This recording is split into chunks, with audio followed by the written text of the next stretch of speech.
Muito bem, então, uma boa noite a todos, oficialmente gravando, né? Tem a presença aí do Pablo, do Robson, do Cássio, do Gustav. Vou compartilhar aqui a nossa tela.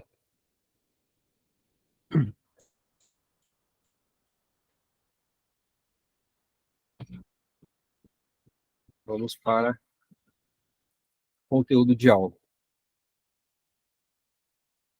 Bem, então essa é a nossa segunda aula e a gente vai tratar de valor intrínseco do nosso fluxo de caixa, tá? Ou do valuation. Aqui a estrutura padrão de apresentação, né? Então, uma reprodução lá das aulas do Dabodara. Deixa eu ver aqui se eu consigo alterar para caneta aqui. Beleza. Agora sim. A nossa primeira aula, então, tratou da introdução do valuation e falamos das principais formas de avaliação que existem. E nossa aula 2 hoje, valor intrínseco. Ele é o capítulo 2 desse livro aqui da Modara, né? Essa aqui é a versão em inglês e tem a versão também em português. Essa aqui é a versão em inglês do livro, né? Quem quiser se aprofundar um pouco mais no conteúdo, então é só acessar isso aqui, ou na versão em português. Também, se vocês quiserem se aprofundar mais no tema de aula, tem o curso Valuation liberado para a Liga, que tem esse login aqui e essa senha, tá? E esse é o endereço. Então, como o material vai estar disponível também lá no nosso Drive, aí vocês podem linkar para acessar essas aulas adicionais, né? É interessante que eles trabalham bastante com planilha de Excel, e no nosso caso aqui a gente trabalha mais a parte teórica, né, conceitual. Então, o que trata a seção 2? Podem perceber que aqui na estrutura de aula, eu apresento sempre a lâmina original e em seguida a tradução que eu fiz, né, uma tradução livre da aula do Damodara. Então, o que ele trata na seção 2, né? A avaliação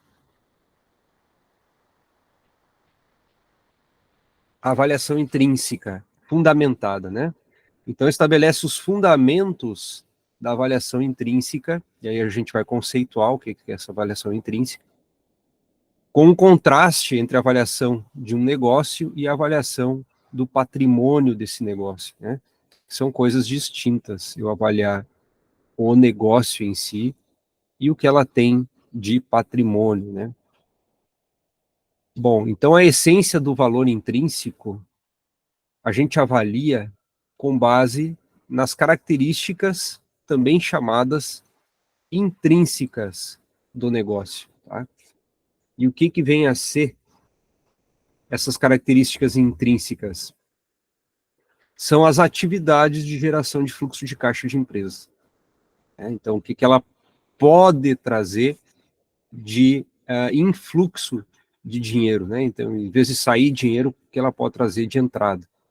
Então, vai ser sempre fundamentada uma função da magnitude dos fluxos de caixa esperados ao longo da vida da empresa, né?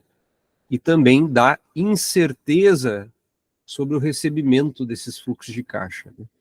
Por quê? Ela pode fazer vendas, exemplo, vendas a prazo, e aí tem uma expectativa de entrada de caixa e chega lá na frente da na trave, né?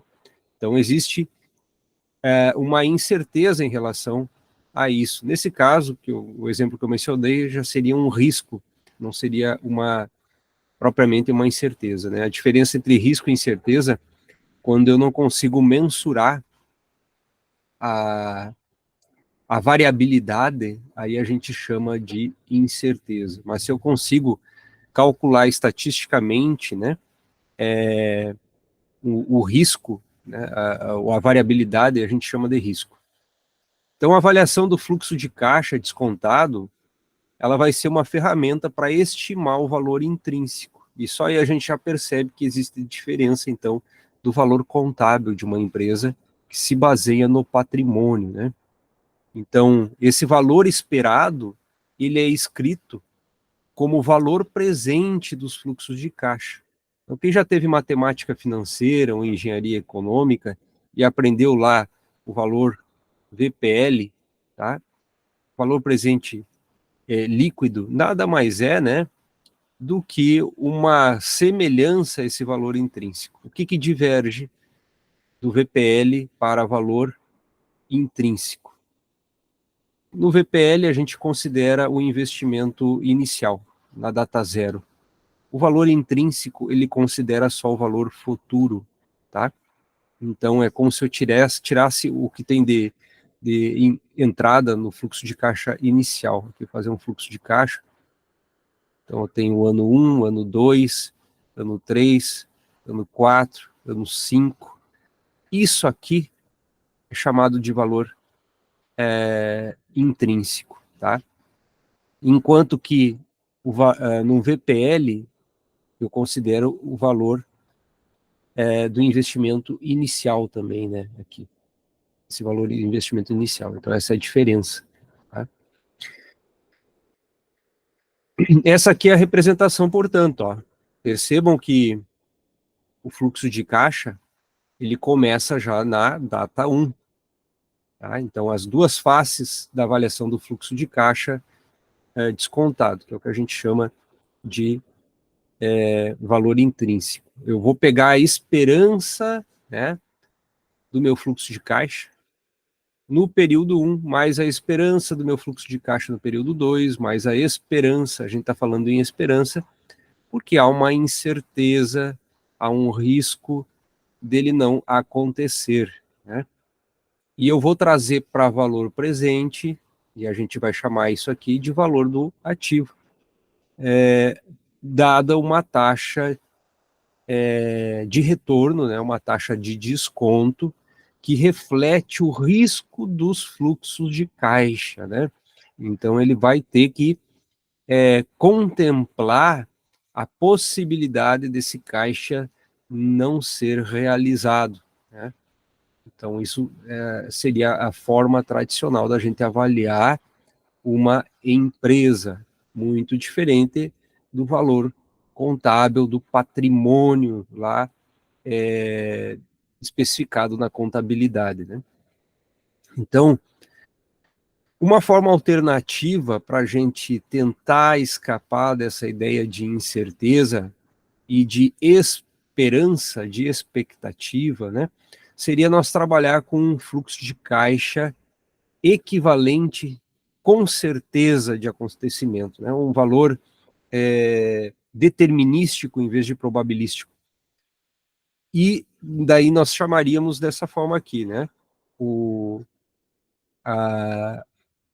a equivalente com certeza do meu fluxo de caixa no período 1, no período 2, no período 3, no meu período N. Dessa forma, eu posso considerar a taxa de retorno ou de desconto a taxa livre de risco. E a gente vai aprender na próxima aula o que é essa taxa livre de risco, né? Ela não tem essa variabilidade, essa possibilidade do caixa ser diferente de um valor líquido e certo, tá? Então seria uma forma alternativa da gente calcular o valor da empresa. Bem,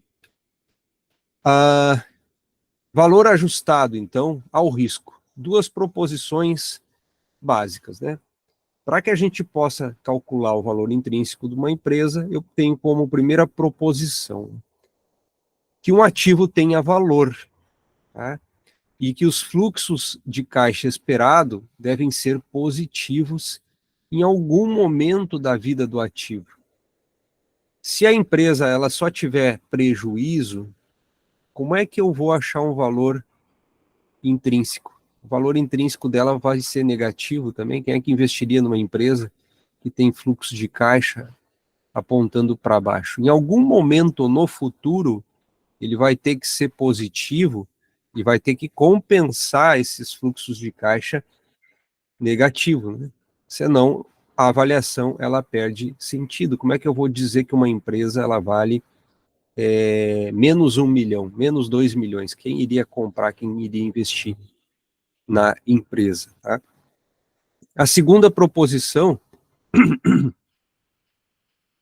é que geram fluxo de caixa, né? Ativos que geram, ou empresas que geram fluxo de caixa no início de sua vida, então, que geram valores positivos já no início, no primeiro ano, no segundo ano, né? Elas acabam tendo um valor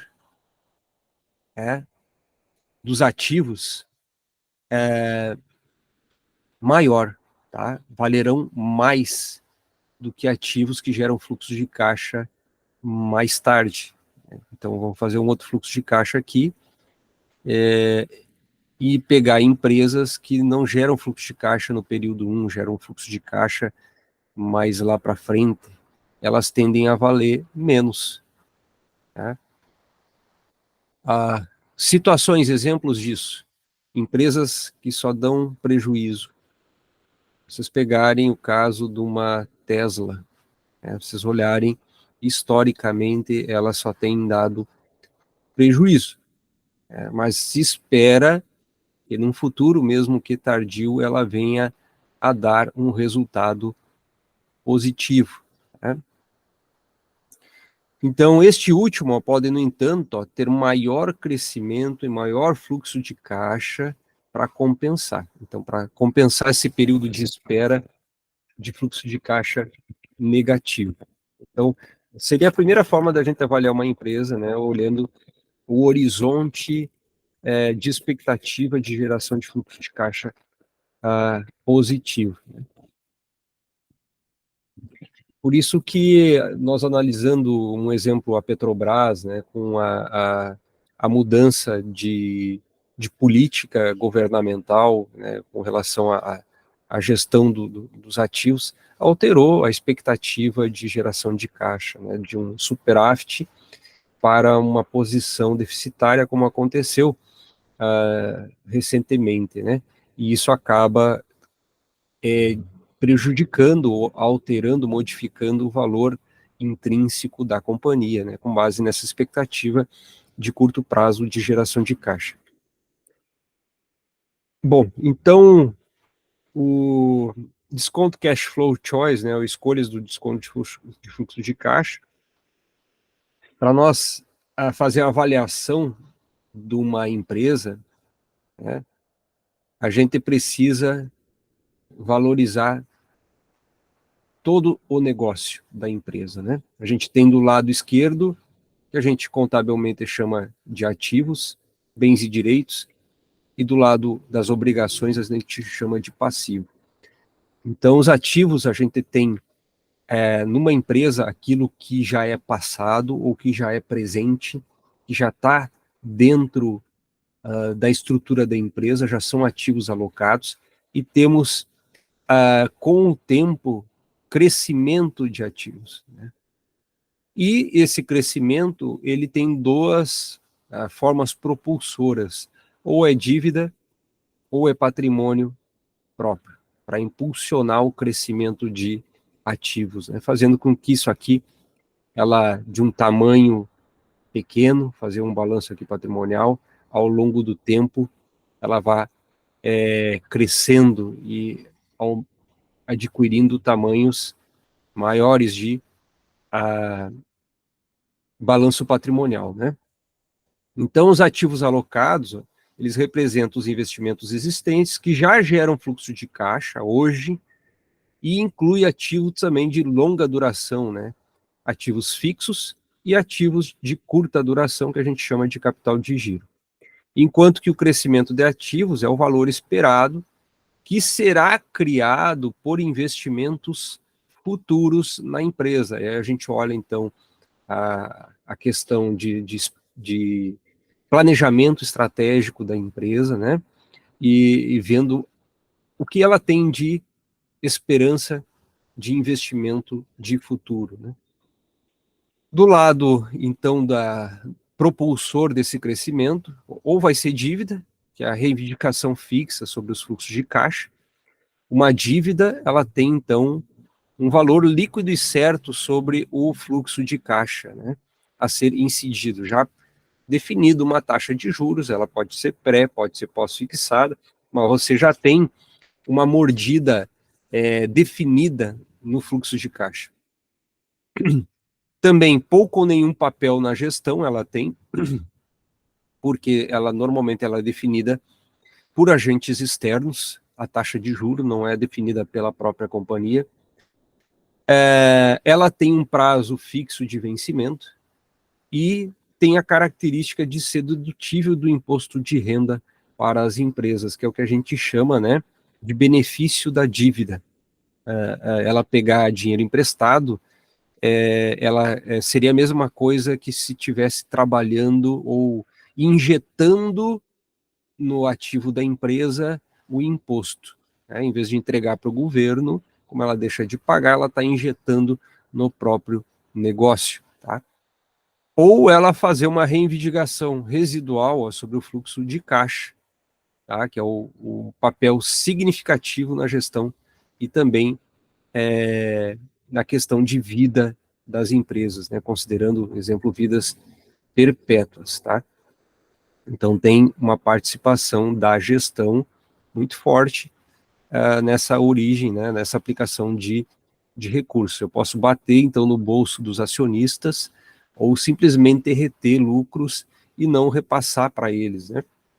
Então, a avaliação do patrimônio, ela valoriza apenas a reivindicação de patrimônio no negócio. Isso é uma coisa interessante, né, da gente observar, né? Eu avaliar patrimônio é diferente de eu avaliar a empresa, em que eu avalio todo o negócio e enquanto que o patrimônio somente a reivindicação do PL. Bom, então a avaliação é do PL, né? Então a avaliação patrimonial em si, a gente tem os mesmos ativos alocados, tem os ativos de crescimento, né? Que consideram então os fluxos de caixa após o pagamento de imposto, após o pagamento da dívida e após a realização também de investimentos, tá? E do lado das obrigações, a taxa de desconto que vai refletir o custo desse motor propulsor dos investimentos, né?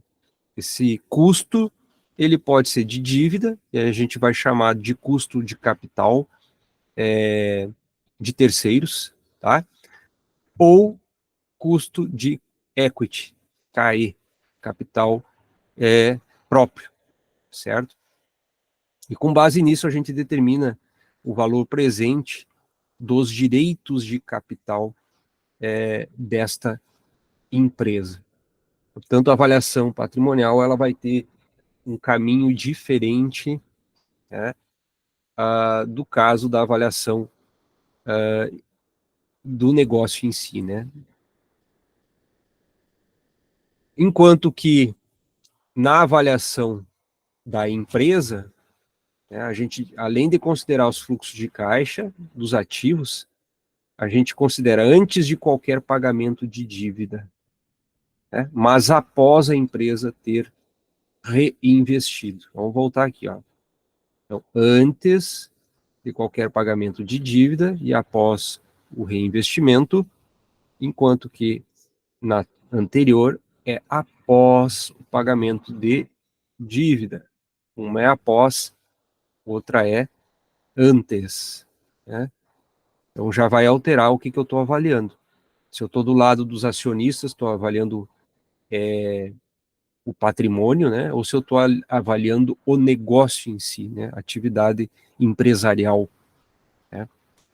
E eu posso ter um negócio rentável e a empresa está quebrada, porque tem uma má gestão, né? Então, o problema dela é o fluxo de caixa do acionista, não é o fluxo de caixa em si, né, da empresa, tá? Então, a taxa ó, de desconto vai refletir o custo de captação da dívida e também financiamento de capital.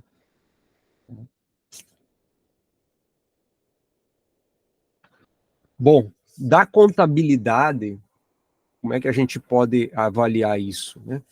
O mesmo fluxo de caixa que está desenhado agora de forma mais lúdica, né? Isso aqui é a fonte do Roni Kleber Bonizio, que é um professor da USP.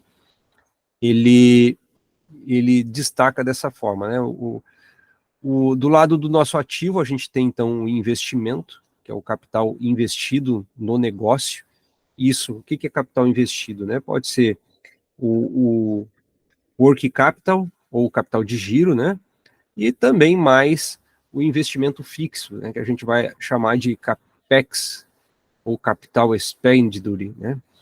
Isso aqui é o que é a fonte de geração de lucro de uma empresa.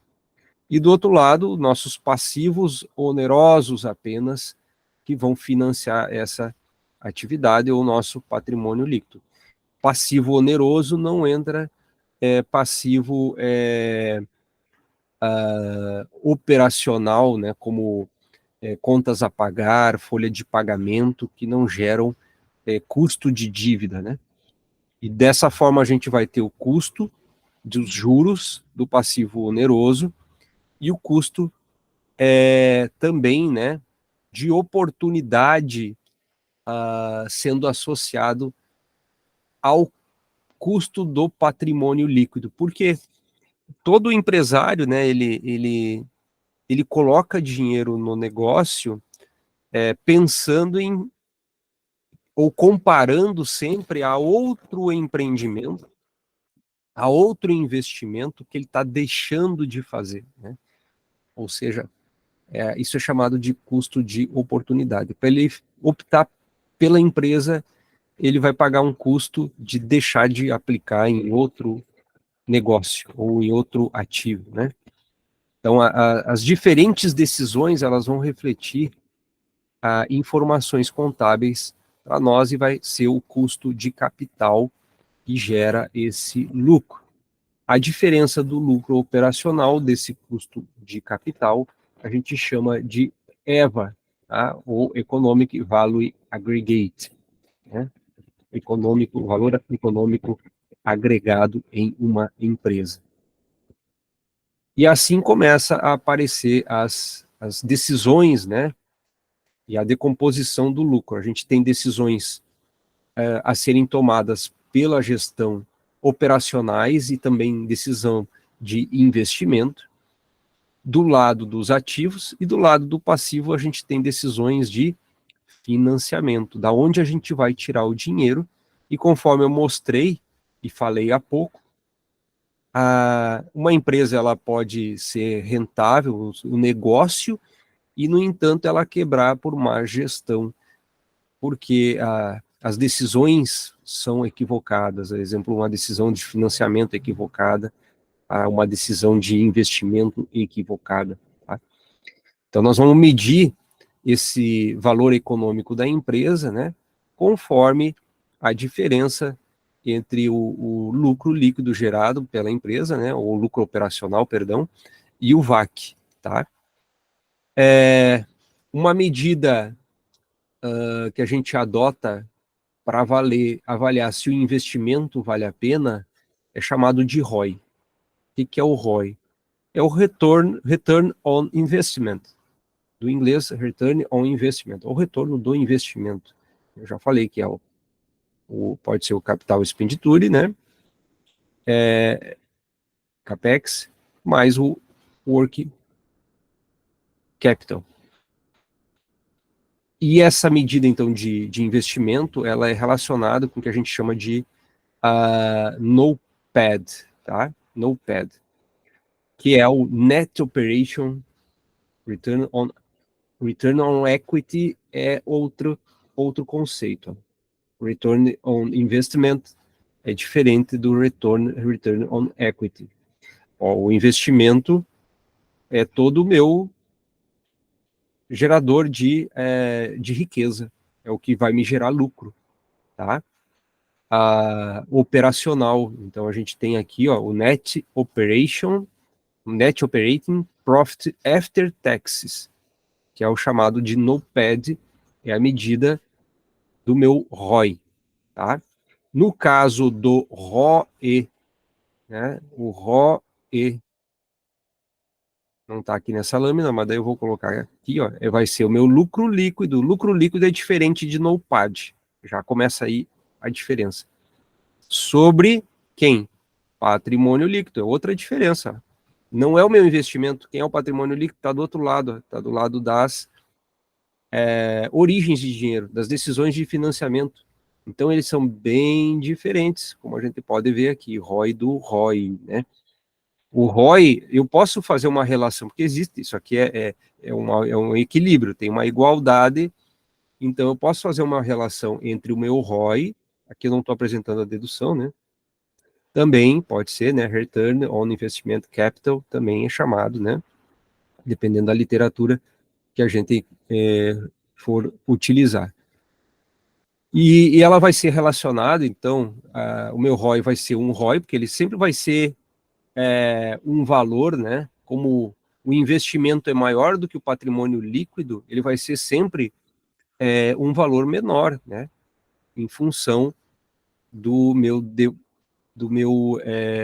denominador ser maior. E aí eu vou sempre ajustar ele, né?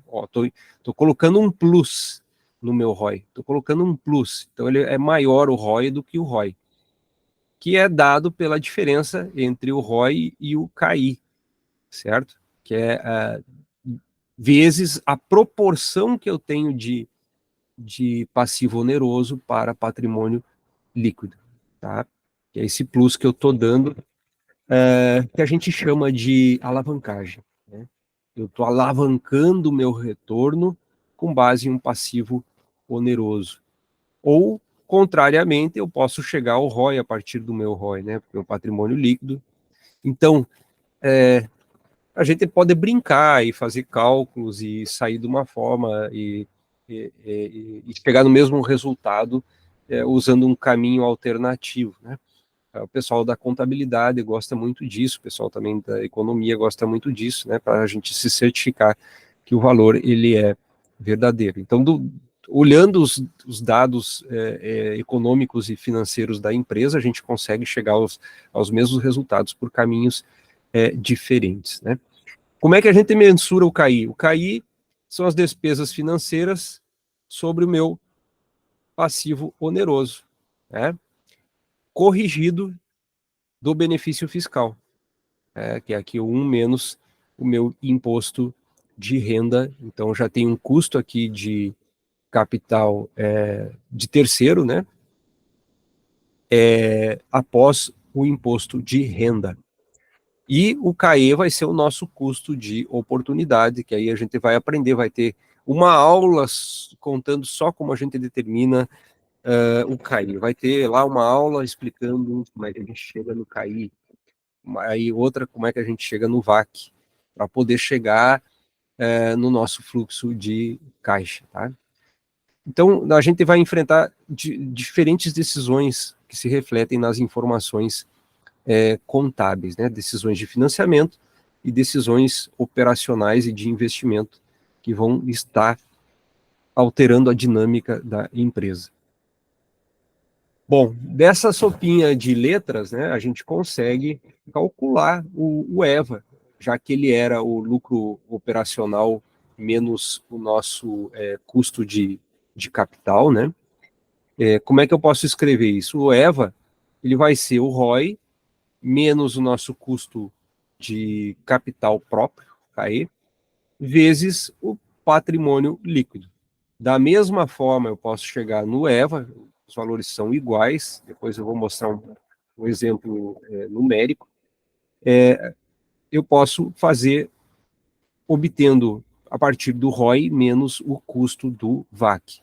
vezes o investimento. Eu vou chegar ao mesmo EVA, né, que é o Economic Value Added, ou lucro econômico da companhia.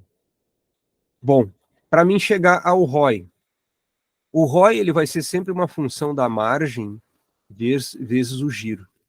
Eu sempre tenho que achar um equilíbrio entre preço, né, preço baixo e alto volume, ou alto preço e baixo volume de vendas, quantitativo de vendas, né? A gente tem empresas com alto volume de vendas, por exemplo, na área de automóveis, uma Volkswagen, uma Toyota, que vendem que nem água, e as margens são relativamente pequenas, comparadas a outra empresa automotiva, uma Ferrari, né, que vende uma quantidade muito menor, mas um preço, um valor muito maior, e nem por isso ela ganha menos dinheiro, né? Dessa forma a gente chega. A margem, como é que a gente chega na margem? A margem é uma relação do NOPAT sobre receita, tá? E o giro, quem é o giro? É uma relação entre receita de vendas e o meu investimento, né? Porque eu estou falando de ROI, então eu estou medindo o giro do investimento, receita sobre investimento, né? Isso é chamado de giro, giro do nosso ativo, né? E conforme eu tinha dito antes, o investimento ele é composto do capital fixo, que é o nosso CAPEX, e do capital de giro da empresa, né? Que são os nossos ativos correntes menos os passivos correntes. Bom, uma outra métrica utilizada no mercado é chamado de goodwill, né? Ou métricas de valor, goodwill, que é exatamente igual, ou também chamado, de market value added. E o que é esse tal market value added? É o nosso EVA, que a gente acabou de apresentar, que tem duas formas aqui de eu chegar a ele, né? Economic Value Added, ou também monetariamente, aqui está já medido em dólar, como exemplo, né? No nosso primeiro demonstração, eu podia chegar na EVA pelo lucro operacional menos o custo do capital, considerando em dólares, né? Então tem uma unidade monetária. E o nosso VAC, ele é uma taxa de juros ponderada, VAC, né? Ó, é um Weighted Average Cost of Capital, ou seja, custo médio ponderado de capital em percentual. E eu fazendo essa relação, a gente chega ao goodwill. Então, o goodwill vai ser sempre uma proporção do EVA, né? Uma proporção do EVA. Então, sempre que eu divido um número, né, vou botar um aqui, por um número menor do que ele, o que vai acontecer? Isso aqui vai inflar, né? Vai ser 2 desse meu exemplo. Vai ser. Então, o VAC, como é um valor menor do que 1, o meu goodwill, que é o meu MVA, ele vai ser sempre maior do que o meu EVA, em termos de unidades monetárias, tá? Isso tem alguns pressupostos, ó. O EVA passado é constante e a vida da empresa é infinita para que essa relação matemática ela seja válida. Bom, olha só que interessante essa avaliação de riqueza, também chamada de goodwill, ou também chamada de market value added. Eu tenho uma empresa grande do lado esquerdo, vocês podem ver aqui do lado esquerdo, ela é maior, ela tem um ativo maior, né? Um valor total de $1.300 ali. Pode ser 1.300.000, né?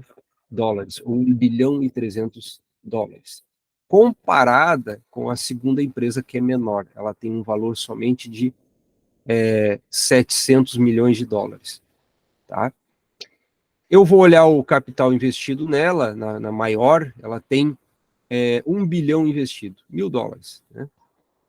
Com isso, ela gerou uma riqueza, que é o goodwill, ou market value, de 300 milhões de dólares, tá? Agora, se eu olhar a segunda, ela tem um capital investido muito menor. É uma empresa pequena, muito menor. Ela é um quinto de investimento da grande. Mas olha quanto ela gera de riqueza, né? Ela continua sendo uma empresa menor, mas ela gera uma riqueza muito maior do que a empresa grande, tá? E isso acontece? Acontece bastante, né? A ponto do valor da riqueza ser tão grande que ultrapassa o valor da grande empresa. Exemplo, é uma boa marca de luxo, empresas de tecnologia, como o varejo, né? Supermercado. A gente tem a Walmart, que ela tem um enorme capital investido. Ela tem milhares de pontos físicos, né? E aí eu vou pegar uma concorrente que também uma concorrente direta dela, só que trabalha com e-commerce, uma Amazon, que tem um investimento muito menor, mas ela gera uma riqueza muito maior, e hoje você olha, a Amazon vale mais do que a, a Walmart, tá? E o que, que é isso? É esse market value added que a gente está sendo aqui apresentado, tá? E percebam que ela vai ser igual, eu calcular o meu EVA a partir do ROI, ó, que é o lado do meu ativo, é igual ao meu EVA, ó, se eu calcular a partir do meu ROI, né, conforme a gente viu na equação, porque é o quanto o mercado avalia mais a empresa, né? Por isso que a gente tem essa igualdade aqui também do outro lado, né? Também, tá? E percebam que eu posso criar diferentes estruturas de custo de capital proporção. Essa aqui tem uma relação de P sobre PL de 40 para 60, né? Aqui eu tenho uma relação de P sobre L de 100 sobre 100, é 50% para cada uma delas. Aqui é 40 para 60 de proporção. Um exemplo didático, tá? E isso é chamado hoje de goodwill. Tá? Com as mudanças contábeis, se procura representar no ativo, né, o quanto seria esse valor mercado, né? Então, alterando a contabilidade clássica que olhava somente o valor passado. Bom, então, disso a gente tira o modelo genérico de fluxo de caixa, tá? Em que a gente tem a avaliação do fluxo de caixa com desconto, vai ser, então, o fluxo de caixa da empresa, fluxo de caixa pré-dívida, né? E o patrimônio líquido após os fluxos de caixa da dívida. Essa é uma diferença. Tem duas formas de fluxo de caixa que eu posso considerar. Eu tenho o crescimento esperado ao longo do futuro, o crescimento do patrimônio líquido. Isso a gente vai mensurar como sendo lucro líquido sobre o lucro por ação, né? Qual é a taxa de crescimento do meu lucro por ação. Então, a empresa, se ela está em crescimento estável, ela vai crescer uma taxa constante para sempre. Então, nesse exemplo, ela estaria tendo uma taxa de crescimento aqui, né? É comum, no curto prazo, ela ter uma taxa de crescimento um pouco mais acelerada, e no futuro, isso aqui passar a ser constante. Então, uma taxa de crescimento constante. Porque se ela fosse crescer sempre a uma taxa maior do que o mercado, no longo prazo, pensando numa vida infinita, ela ia absorver todo o dinheiro do mercado. Né? Ia deixar todo mundo pobre, e ela ia ter toda a riqueza do mundo. Então, isso não é cabível. Né? No longo prazo, se ela vai continuar se mantendo, para ela ter uma vida infinita, ela tem que ter uma taxa de crescimento constante. Ela precisa crescer, tá? Tem a duração do período, né? De alto crescimento e depois constante.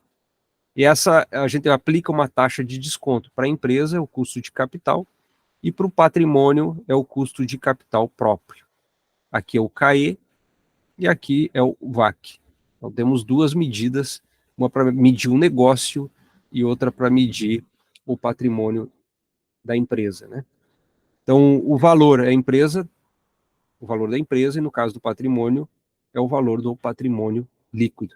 Tá? Então só que a gente já consegue enxergar que tem duas medidas diferentes, mas que vão gerar o mesmo EVA e o mesmo market value, né, de uma empresa. Bom, como é que a gente começa a avaliação? Né? Tem que atender a princípios. Né? O primeiro princípio, que é o princípio da consistência. A gente tem que ter o cuidado de usar taxas de descontos que correspondem aos seus fluxos de caixa. Eu não posso misturar. Queria avaliar o negócio e utilizar o custo de capital próprio, o CAI. E isso a gente enxerga muita avaliação com erros, com falhas, né? E o principal erro, então, é evitar a incompatibilidade desse fluxo de caixa e de taxas. Né? Se a gente utilizar desconto de fluxo de caixa para o patrimônio, né, pelo custo médio ponderado, a gente vai ter uma estimativa com viés ascendente do valor do patrimônio. Né? Enquanto que, se a gente utilizar, por que um viés ascendente? Porque o custo de capital de terceiro, ele costuma ser menor do que o custo de capital próprio. Então, o CAI é menor do que o CAI. Se eu utilizar o VAC, né, o meu VAC ele é menor do que o meu CAE. Por quê? Porque ele é uma média ponderada desses dois. E aí, se eu estou diminuindo o meu CAE, eu estou gerando um viés de valor ascendente do meu valor patrimonial, tá? Porque eu estou descontando a uma taxa, né? No caso aqui, menor, né? E todo número, como o meu fluxo de caixa sobre alguma coisa, e nessa coisa aqui tá a minha taxa, né? Quanto menor for a minha taxa, maior vai ser o resultado da minha equação. Então eu tenho um valor ascendente do patrimônio. Descontar o fluxo de caixa para a empresa ao custo do capital próprio vai produzir uma estimativa de baixo valor da empresa, né? Quando isso vai acontecer? Se eu tiver uma empresa que utiliza 100% de CAI, não tem dívida. Tá? Então, uma empresa com 100% de CAE, ela vai ter um valor empresarial menor do que uma empresa endividada. Olha só que coisa interessante isso. Então, uma empresa endividada vale mais do que uma empresa de capital próprio. Verdade. Por quê? Por essas relações que a gente está aqui mostrando, lógicas de matemática, né? Vamos mostrar um exemplozinho rápido aqui, numérico. Depois eu vou também botar lá no Drive para vocês olharem. Eu tenho aqui uma empresa que ela tem esse balanço patrimonial ativo do lado esquerdo e passivo do outro lado, tá? E tem o meu DRE aqui, também sendo considerado. DRE do ano X1. Então eu tenho dois demonstrativos do ano X0 e o ano X1, tanto do ativo quanto do passivo, e tem o meu demonstrativo de resultado, que foi ao longo do exercício entre 31/12 de X0 e 31/12 de X1. A receita de vendas foi 260, menos o PV, dá o lucro bruto, menos as despesas operacionais, dá o lucro antes do imposto de renda. Percebam que não fala aqui em NOPAD. Não tem explícito nessa minha relação NOPAD, eu vou ter que calcular ele, tá? E vai até o meu lucro líquido. No nosso caso, eu já estou considerando aqui o lucro econômico da empresa a partir da consideração também do meu custo de oportunidade, que é o meu KE, de 18% aqui nesse exemplo.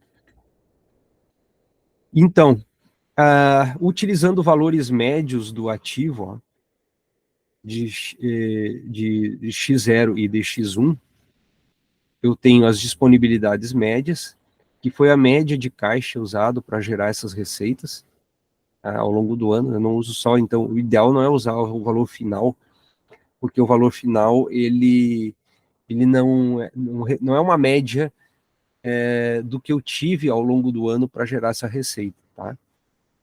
A contas a receber, uma média, o estoque, uma média, mobilizado, uma média. Então, na minha média, ó, o meu investimento, ó, capital investido nessa empresa, vocês enxergam bem aí?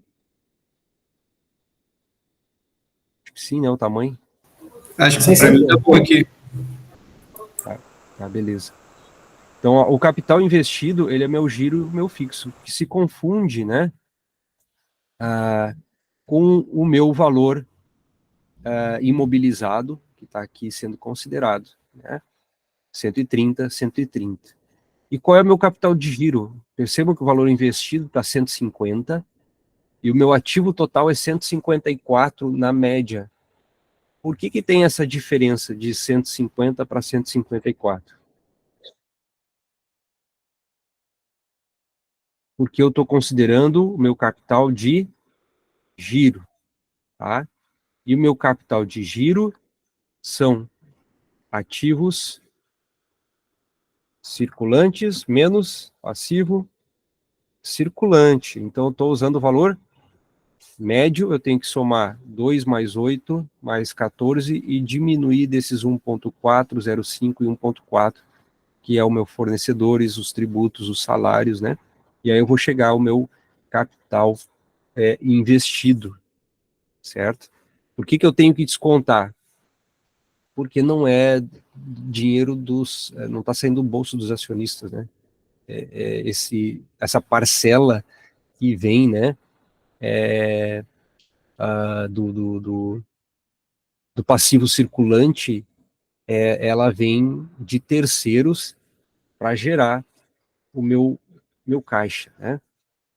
Bom, então eu vou descontar esse valor, chego ao meu capital investido. As minhas fontes de investimento, qual é os valores que eu tenho, né? Nós olhando na média aqui dos dados, ó, empréstimos a pagar eu tenho 75, e total de PL 75. Ó, eu não estou usando o meu passivo total, isso é outro erro bem comum de cálculo, o pessoal pegar o passivo total para fazer o cálculo, né, do VAC. Não, eu tenho que pegar só o que é meu passivo oneroso, que é 75, porque isso aqui não tem custo, né? Fornecedores a pagar, como assim não tem custo? Não tem taxa de juros sendo paga. Ah, mas e se eu comprar à vista, tem diferença do valor a prazo? É verdade, tem diferença. Tributo também, se não pagar no dia, tem atraso, né? Salário, se não pagar no dia, também tem atraso. Mas daí é desconto por pagamento antecipado, né? Tá? Normalmente é isso. O desconto por pagamento antecipado, ele não é um juros por uso do dinheiro no tempo, né? É uma taxa de desconto, não é juros, é desconto, né? Bom, então, aqui a gente tem, então já sabemos as fontes de recursos, 150, e bate exatamente com o meu capital investido, ó, 150 de capital investido, 150 de fonte de capital. O meu resultado, a gente tem a mesma receita, o mesmo CPV, as mesmas despesas operacionais que estavam lá em cima, o EBIT, o imposto de renda, para chegar ao meu NOPAD, né? Então, o que é o NOPAD? Aqui a gente já consegue enxergar qual é a cara do NOPAD, né? O NOPAD, ele vai ser o meu EBITDA, né? Meu EBIT, né? Como está ali sendo colocado, menos o imposto de renda. 30 menos 6 é 24. Então a gente chega ao NOPAD. Ele tem uma métrica distinta, ó, aqui do lucro antes do imposto de renda, que dava 18,75. Por que tem diferença? Né? A gente olhar as despesas operacionais, 37. O que está faltando aqui? É as nossas despesas financeiras. A ideia do antes e do depois que a gente colocou lá, antes dos juros e das despesas, para chegar ao nosso lucro operacional. Porque aí eu vou estar avaliando o negócio em si, não a forma como os gestores levantaram dinheiro para financiar a atividade. Aí eu chego ao valor do NOPAD, tá? E está deslocado, então, os juros da dívida, os benefícios da dívida, tá? Que é o benefício fiscal, que é o quanto eu deixo de pagar do meu imposto de renda, aqui está sendo considerado 20%, ó, então está sendo multiplicado por 20%. E eu tenho o custo também de oportunidade. Né? Aí eu tenho que conhecer o meu custo de oportunidade do dinheiro, certo? Que é 18% do valor investido, que são 75%. A gente vai chegar ao nosso custo de oportunidade, tá? E o valor do EVA, pela equação que a gente mostrou que podia chegar, né? Que é o nosso lucro operacional menos, então, o que eu tenho de custo de capital. Os juros da dívida, eu tenho o benefício fiscal e eu tenho o meu custo de oportunidade. Tudo isso aqui medido em unidades monetárias. Era a primeira fórmula que eu tinha mostrado lá em dólares, né? Custo operacional, ou melhor, lucro operacional menos o meu custo de capital. Aqui está sendo representado por esses 3 pontos, o meu custo de capital. Livre do imposto de renda, né? Do benefício fiscal. E aqui está o meu lucro operacional. Eu chego ao meu EVA, ou lucro econômico, que ainda não é o goodwill, né? E tem também a descrição da minha margem operacional e do giro, pelas equações que a gente tinha mostrado antes, né? O que é a nossa margem operacional, vai ser o nosso NOPAD, né? Sobre a nossa receita, né? Nossa margem operacional, e o giro do ativo que a gente tem, que é as receitas líquidas sobre o nosso investimento. Pode falar, Pablo. Professor, o NOPAT, ele seria semelhante ao EBITDA, né? Porque ele é diferente, né? Não, a diferença eu entendi. Só a questão, ele seria uma métrica mais confiável que o EBITDA? O EBITDA, você já está considerando depreciação, né? Amortização, earned before interest, depreciation, amortization, né? Então, você tem uma métrica diferente em relação, né, Não quer ao dizer que uma é valor. melhor que a outra. Aí aqui nós estamos numa medida econômica. Se eu Sim. considerar a questão de depreciação, a depreciação ela é um valor financeiro, né? Uhum. Aí eu também consigo mensurar. Tem sistemáticas, tem forma de cálculo que utilizam também o EBITDA para fazer o cálculo. Mas eu vou chegar a um valor diferente. O usual, né, o mais adotado, é o NOPAD. E a gente vai ver que ainda existe uma variação do NOPAD, né, que considera também a questão de diferimento de imposto, né, porque isso acaba alterando o fluxo de caixa também. Em vez de pagar o imposto de renda hoje, eu diferi para pagar o ano seguinte, né? Então, isso acaba alterando o resultado, tá? Mas não são iguais. O EBITDA Sim. não é igual ao do NOPAD, tá? Há uma métrica mais adequada, então, é o NOPAD para usar como uma medida de lucro operacional da empresa, né? Porque ela está considerando depois do imposto de renda, né? E não considera aqui a questão de depreciação e amortização, né? Entendi. Tá? Bom, então com isso eu consigo chegar ao meu ROI, né? Eu tenho a minha margem operacional, nosso giro operacional, vamos voltar aqui na lâmina, a gente viu a equação, ó, o ROI é a margem vezes o nosso giro, né? E a relação de NOPAD sobre receita de vendas. Então, na planilha de Excel, a gente consegue simular todos esses dados até chegar no meu goodwill, no meu valor de mercado, né? Aqui sendo considerado o peso do capital, eu vou chegar ao meu VAC, o valor ponderado, tem o meu EVA, né? Que a gente chegou o cálculo aqui monetário, aqui 1,5 em 150 investido, 1,5 de EVA, nesse exemplo apenas, né? 1% da empresa foi gerado de riqueza nessa empresa aqui hipotética. E fazendo a razão do EVA com o meu VAC, eu consigo chegar ao goodwill, o market value added da empresa, tá? Então, essa aqui seria a forma de cálculo. Aqui a gente está falando também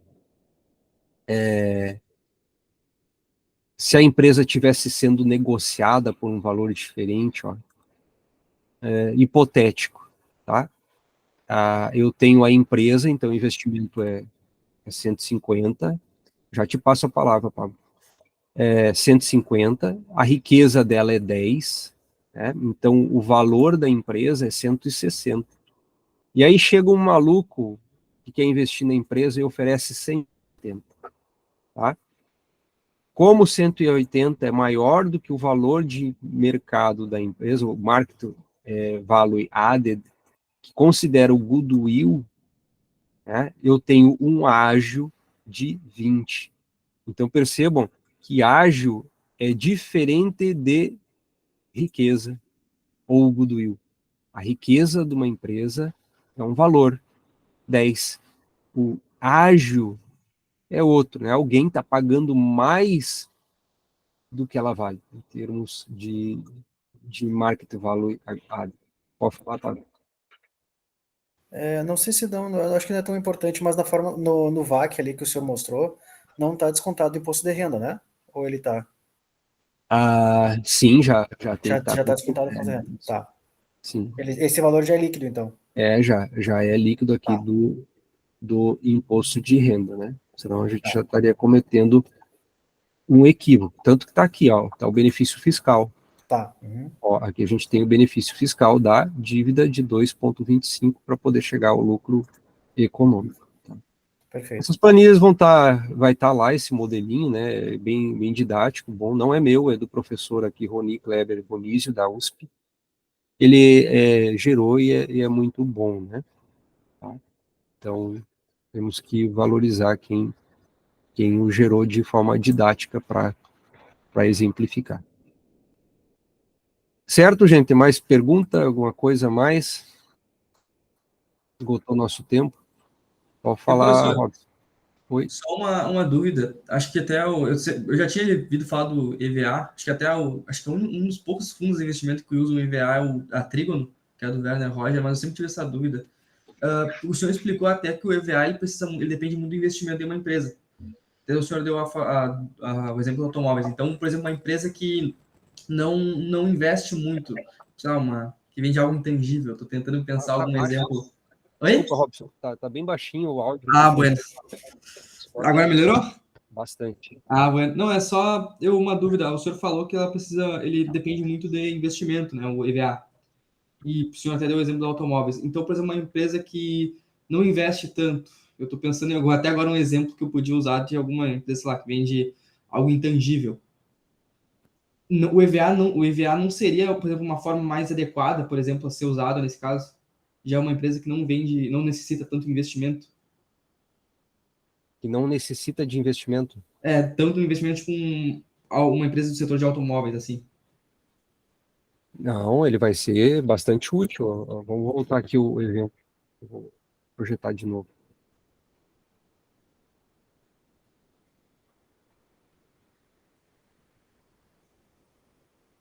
Olha essa imagem aqui.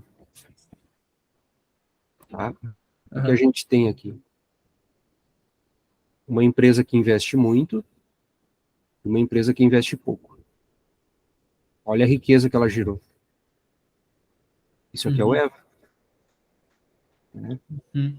E o que interessa para nós como investidor? É o valor investido ou quanto ela gera de riqueza? Bueno. Não, era só isso aí mesmo que eu queria saber, professor. Para mim, o que penso eu que nos interessa é a riqueza, né? Sim.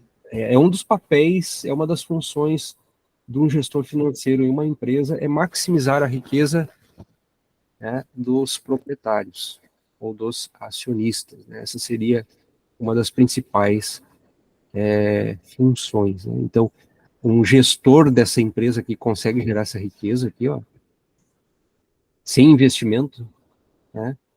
Excelente. Tá? Imagina só, vamos fazer um churrasco. E aí. Não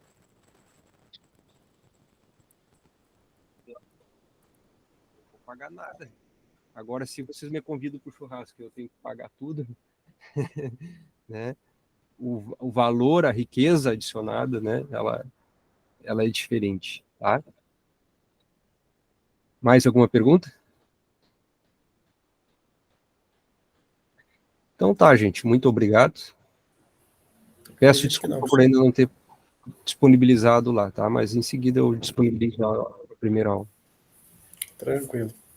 Valeu, Alexandre. Boa noite. Boa noite, Alexandre. Até breve. Boa noite. Obrigado, professor. Boa noite.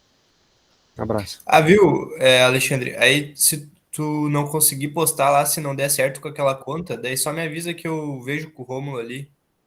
Ah, tá. Eu mandei um e-mail para ele, ele me passou o link ali. Boa. Beleza, então. Show de bola. Valeu. Um abraço. Valeu. Abraço.